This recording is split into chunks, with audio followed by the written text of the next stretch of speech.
Mimi taarifa nilizipata jana jioni kabisa kutokana na watu ambao alikuwa nao kazini pale Pilipili.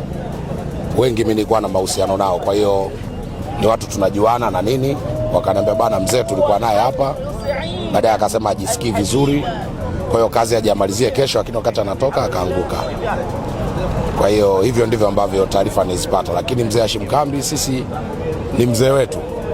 Kama mimi tulikuwa pamoja tangu wakati filamu hazijachangamka kwenye vikundi vya maigizo vya ITV, shirikisho msanii Afrika. Kwa hiyo Hashim Kambi sio mtu ambaye najuana naye juu kwa juu, ni mtu ambaye wakati huo hatufanye filamu, tunaonekana ITV. Mimi tulikuwa na yeye kundi moja, bahati nzuri. Lakini unajua watu wengi wanasemaga mema sana ya mtu akifa na nini, yani akiwepo haya hawezi kusema, na hiyo ni kawaida ya wanadamu, sio wasanii, wanadamu wote. Lakini nitarudia kusema hivyo, Hashim Kambi alikuwa ni mtu mzuri. Tumeishi naye vizuri, alikuwa ni baba.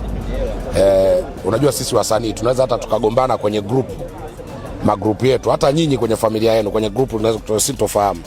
Hashim Kambi akakutafuta inbox, mwanangu hapo iko 1 2 3, au kama wewe ndio ulikuwa mwenye kelele, mwanangu hebu tulia hapo, unafanya hivi na hivi. Kwa hiyo alikuwa ni mzee wetu, baba yetu, na zaidi hapo najua mimi ni mwananchi, kwa hiyo na ni mwenyekiti wa tawi la mastaa wanaopenda Yanga Afrika Tanzania.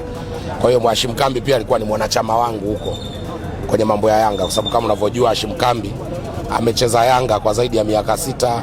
Alipostaafu kucheza mpira akaja kuwa muhasibu, mtunza hazina mkuu wa klabu ya Yanga.